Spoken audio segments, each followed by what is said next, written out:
হচ্ছে মানববন্ধন কর্মসূচি ছিল, আর একটা ছিল হচ্ছে স্মারকলিপি। তো সেই মানববন্ধন কর্মসূচি এবং স্মারকলিপি এই দুটি ঘটনার মধ্যে দিয়ে তার পরবর্তী পদক্ষেপ আমরা আপনাদের বলেছিলাম যে আমরা জানাবো। তো সেই ঘটনার পরম্পরায় ধারাবাহিকতায় আজকে আমরা সংবাদ সম্মেলনের আয়োজনটা আসলে করেছি। আমরা সেই 9 দফাতেই আছি, কিন্তু 9 দফার মধ্যে কিছু শব্দগত পরিবর্তন, কিছু ভাবগত পরিবর্তনও আমরা এনেছি। তো আমরা 9 দফা আসলে 3 জনে পড়ব পর্যায়ক্রমে।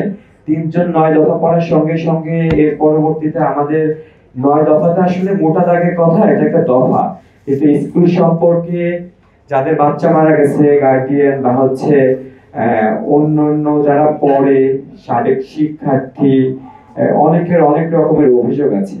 আমরা অভিযোগগুলো আজকে মিডিয়ার কাছে বলতে চাই, যদিও আমরা আজকে অত বেশি অভিযোগ বলবো না, গুরুতর অভিযোগগুলো আমরা রেখে দিচ্ছি পরবর্তীতে বলার জন্য। আজকে আমরা কিছু অভিযোগ প্রকাশ করব, কিন্তু পরবর্তীতে ঘটনার পরম্পরা কোন দিকে যায়, ঘটনা প্রবাহ আমরা দেখে পরবর্তীতে আমরা আরো বিষয় তুলে ধরবো।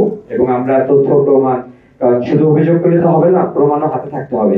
আমরা প্রমাণ জোগাড় করতেছি, প্রমাণ আস্তে আস্তে করে আমাদের হাতে আসছে। দফা 1, আইন অমান্য এবং নিয়ম ভঙ্গ করে কোচিং বাণিজ্যের মাধ্যমে শিশুদের মৃত্যুর মুখে ঠেলে দেওয়ার দায়ে মাইলস্টোনের বিরুদ্ধে সুষ্ঠু তদন্ত করে বিচার নিশ্চিত করতে হবে।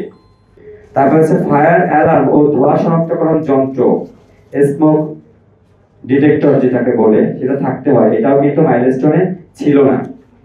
জরুরি পানি সরবরাহ ও বালির বস্তা থাকা বাধ্যতামূলক, এটাও কিন্তু মাইলস্টোনে ছিল না।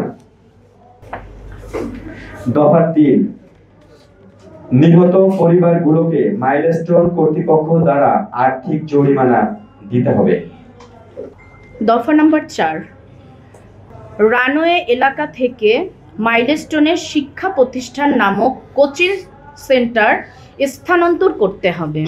দফা নম্বর 5, মাইলস্টোনে কোচিং বাণিজ্যের মূল হোতাদের দ্রুত অপসারণ করে আইনের আওতায় এনে বিচারের মুখোমুখি করতে হবে।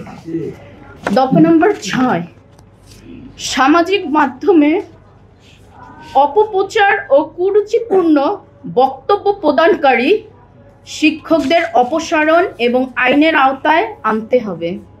এছাড়া নিহত পরিবারের সদস্যদের হয়রানি বন্ধে সরকারের পদক্ষেপ গ্রহণের আহ্বান জানাচ্ছি।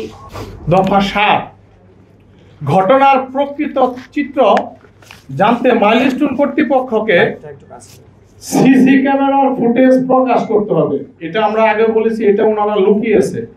দুর্ঘটনার সঠিক চিত্র দেখার জন্য স্কুলের সিসি ক্যামেরা ফুটেজ নিহতদের পরিবারের সামনে প্রকাশ করতেই হবে। দফা 8, জনস্বার্থে রিটকারী আইনজীবীর রিট অনুযায়ী সরকারের পক্ষ থেকে ক্ষতিপূরণের রিট বাস্তবায়ন করতে হবে। দফা হচ্ছে 9, এছাড়াও বিমান বাহিনীর প্রশিক্ষণ কার্যক্রম জনহীন এলাকায় স্থানান্তর করার দাবি জানাচ্ছি।